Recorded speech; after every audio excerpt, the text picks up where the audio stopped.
कम समय बड़ी तैयारी, कम समय बड़ी तैयारी, पढ़ लो बन जाओ, आगे बढ़ जाओ, कम समय बड़ी तैयारी। Hello students, welcome to SJC classes. आज हम लोग एक बहुत ही इंटरेस्टिंग कॉन्सेप्ट को सीखने वाले हैं जिसमें अक्सर स्टूडेंट को प्रॉब्लम होती है, और ये है इशू ऑफ शेयर्स में कैपिटल रिजर्व का अमाउंट कैसे निकालेंगे। अक्सर मुझसे स्टूडेंट पूछते हैं कि सर इशू ऑफ शेयर्स की एंट्री तो हमने बना ली, लेकिन लास्ट में जाकर कैपिटल रिजर्व के कैलकुलेशन में मुझे प्रॉब्लम होती है और अल्टीमेटली बैलेंस शीट कभी कभी टैली नहीं हो पाता। तो चलिए मैं आपको बताता हूं किस तरीके से हम लोग कैपिटल रिजर्व कैलकुलेट करते हैं, कैपिटल रिजर्व का अमाउंट हम लोग ड्राइव करते हैं, specially in case of pro rata. तो मैं यहां पर आपको समझाने के लिए मैं एक बेसिक केसेस लिख रहा हूं। यहां पर मान लीजिए एक कंपनी है एक्स लिमिटेड, इसने इशू किया था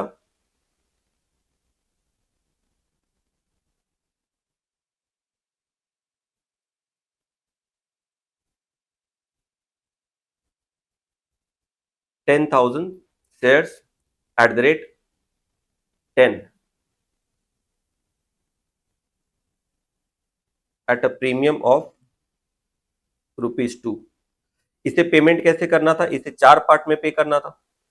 application, allotment, first call, final call. मान लीजिए ये है 3, ये है 4 इंक्लूडिंग प्रीमियम, और फिर से ये 3, ये है 2। ठीक है। कंपनी ने एप्लीकेशन रिसीव किए 12,000 shares and allotment made as per pro rata. Pro rata के बेसिस पे कंपनी ने अलॉटमेंट कर दिया। अब सारे के सारे पैसे कंपनी ने रिसीव कर लिए, बस 2 लोग हैं, मिस्टर ए जिन्होंने पेमेंट नहीं किए, फेल्ड टू पे allotment and both calls. Number B, Mr. B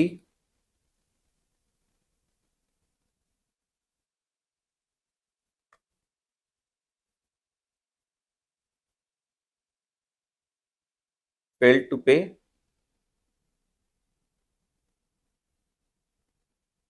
both the calls. ठीक है। मिस्टर ए के पास मान के चलिए अप्लाइड फॉर 600 शेयर्स, और ये जो है होल्डर ऑफ 400 शेयर्स। ठीक है, रैंडमली मैंने फिगर ले लिया आपको समझाने के लिए। Company forfeited all these shares and reissued 500 shares including all shares of Mr. B at ₹9। तो मान लीजिए ये सिचुएशन है, सिंपल सी मैंने एक आपको प्रॉब्लम बना दी फटाफट से। कंपनी 10,000 शेयर इशू कर रही है, 10 रुपए की फेस वैल्यू है, 2 रुपया कंपनी प्रीमियम चार्ज कर रही है, यानी इशू प्राइस कितना हो गया? इशू प्राइस हो गया 12। कंपनी ये 12 रुपए लेगी, एप्लीकेशन पे 3, अलॉटमेंट में 4, जिसमें प्रीमियम है 2 का और फेस वैल्यू है 2 का, फर्स्ट कॉल पे 3, फाइनल कॉल पे 2। कंपनी के पास एप्लीकेशन आए टोटल 12,000 शेयर के, और कंपनी ने प्रोराटा के बेसिस पे अलॉटमेंट कर दिया। ठीक है। इसके बाद 2 पर्सन है, मिस्टर ए और मिस्टर बी। मिस्टर ए ने अलॉटमेंट और बाकी के दोनों कॉल सारे के सारे फेल कर दिए, जबकि मिस्टर बी ने क्या किया? मिस्टर बी ने फेल किया सिर्फ दोनों का दोनों कॉल, फर्स्ट और फाइनल। कंपनी ने इन दोनों के शेयर को फॉरफिट कर लिया, और फिर 500 शेयर कंपनी रीइश्यू कर रही है, जिसमें बी के सारे शेयर इंक्लूडेड है।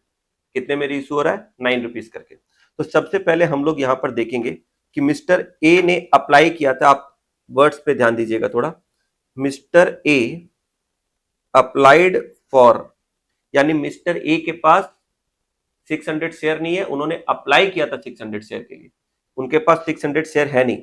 तो मिस्टर ए के पास कितने शेयर है, सबसे पहले ये देखेंगे।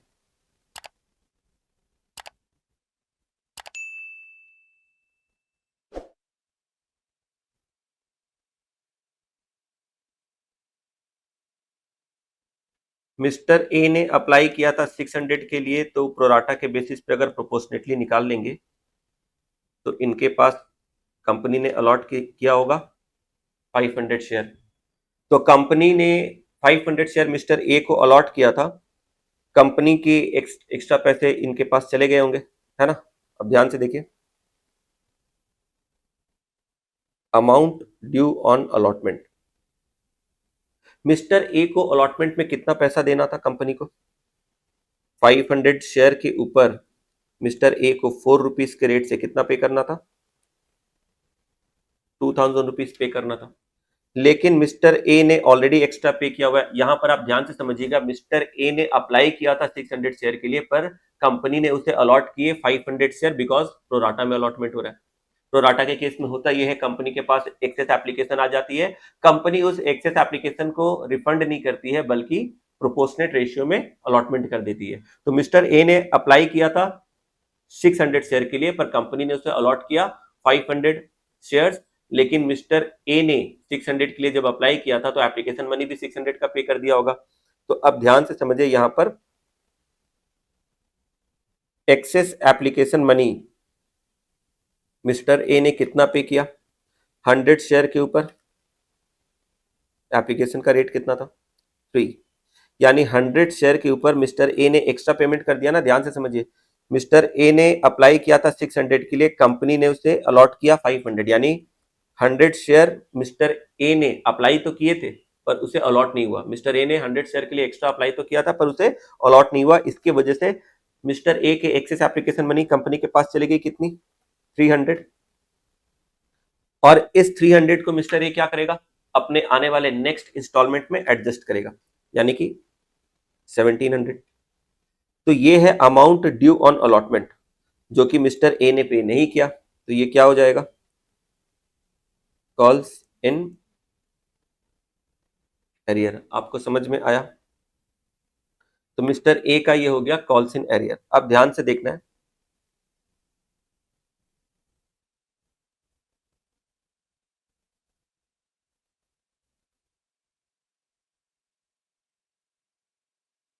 मैं एक यहां पर ना वर्किंग का फॉर्मेट बना रहा हूं, ध्यान से देखो। शेयर्स फॉरफिटेड,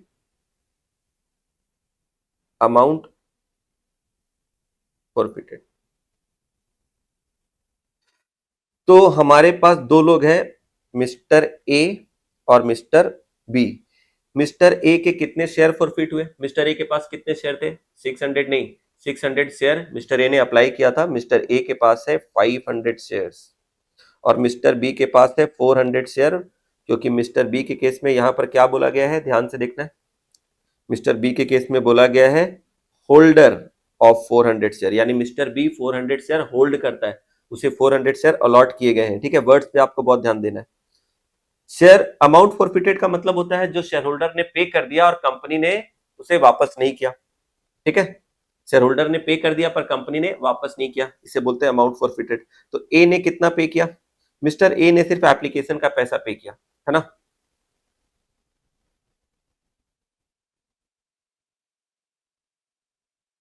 तो यहां पर ध्यान से देखना,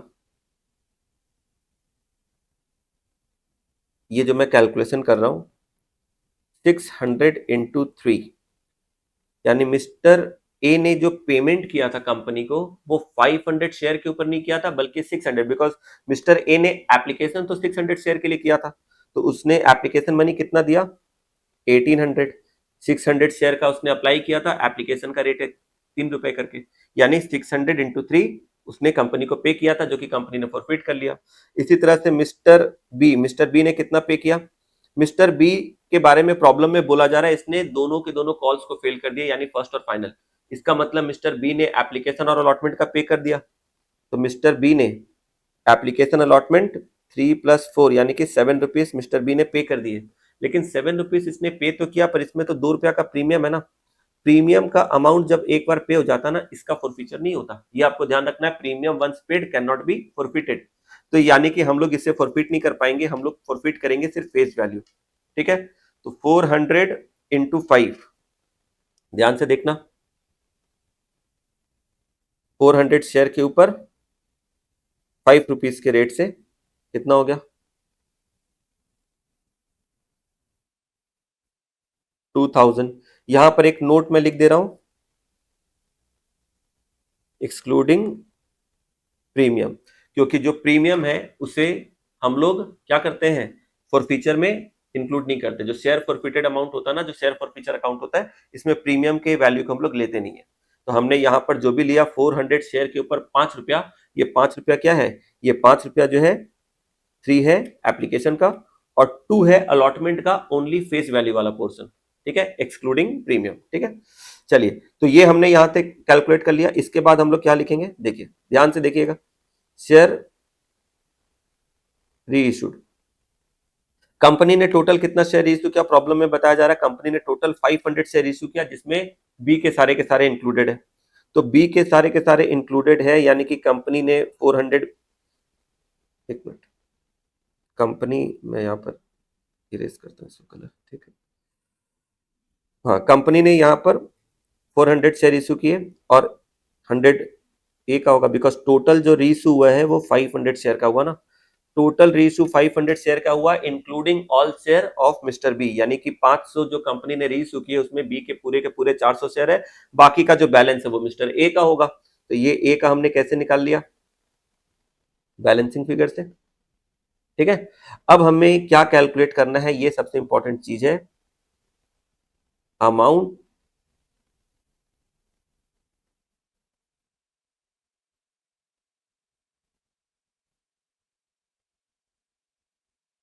forfeited on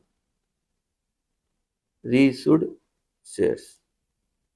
ठीक है, amount forfeited on reissued shares, यानी जो शेयर कंपनी ने रीइश्यू किए उसके ऊपर कितना अमाउंट फॉरफिट हुआ। अब ध्यान से देखना, यहां पर सबसे ज्यादा आपको ध्यान देना है, कंपनी ने मिस्टर बी के केस में, पहले मैं बी की बात कर रहा हूं, कंपनी ने बी के कितने शेयर्स को फॉरफिट किया था, 400, और रीइश्यू कितना किया, पूरा 400, यानी कंपनी ने मिस्टर बी का फॉरफिट किया था 400 शेयर और रीइश्यू भी कर दिया 400 शेयर, यानी कि यहां पर जो 400 शेयर के ऊपर अमाउंट फॉरफिट हुआ 2000, और यहां पर अमाउंट क्या आएगा, सेम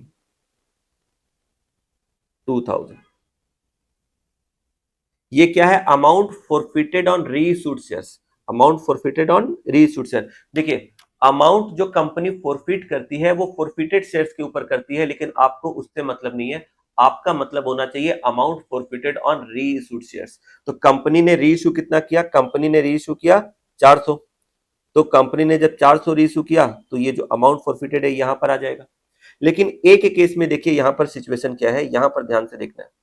ए के केस में क्या हो रहा है, शेयर फॉरफिटेड है 500, लेकिन शेयर रीइश्यूड कितना है 100। कंपनी ने मिस्टर ए का शेयर तो फॉरफिट किया 500, पर रीइश्यू कर रही है उसमें से सिर्फ 100 शेयर।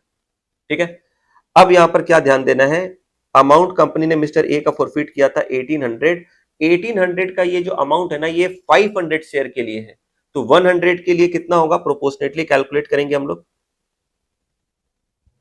तो ये हम लोग करेंगे 1800 इंटू 100/500, प्रोपोर्शनेट कैलकुलेशन करेंगे तो ये कितना आ जाएगा,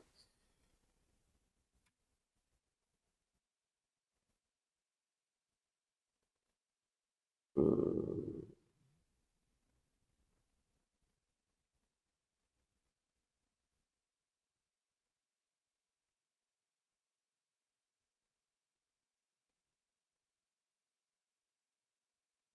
360। ठीक है,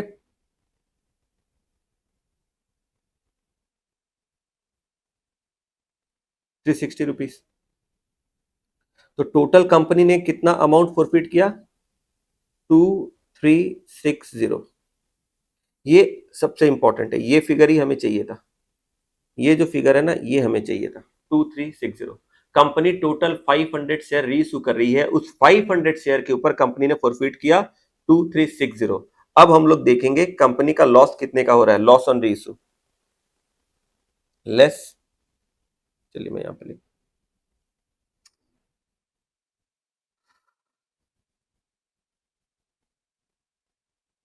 लॉस ऑन रीइश्यू।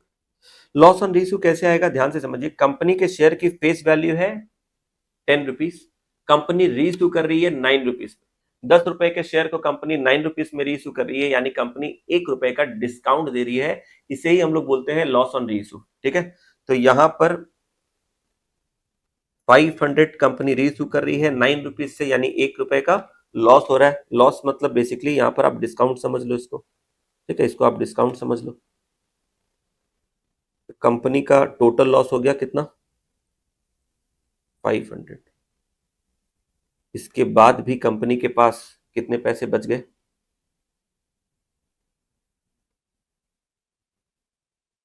1860। ये है amount transfer to capital reserve, यानी आपको जो कैपिटल रिजर्व में अमाउंट ट्रांसफर करना है वो ये अमाउंट है।